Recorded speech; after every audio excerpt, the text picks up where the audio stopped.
اعوذ بالله من الشیطان اللعین الرجیم. بسم الله الرحمن الرحیم.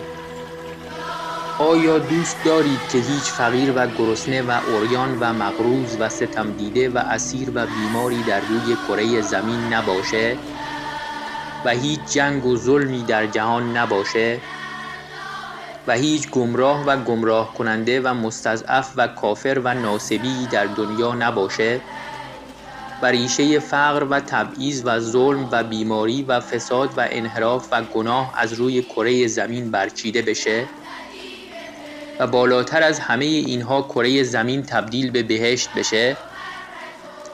تنها راه چاره برای تحقق این امر ظهور امام عصر عجل الله تعالی فرجه الشریفه و یکی از راه‌های نزدیکتر کردن ظهور احیای امر یا نشر علوم یا احادیث شریفه اهل بیت علیهم السلام تا جهانیان با آشنایی با اهل بیت علیهم السلام و کلام شریفشون هرچه بیشتر شیعه بشن و تعداد یاران امام عصر عجل الله تعالی فرجه الشریف و دعا کنندگان جهت ظهور بیشتر بشه.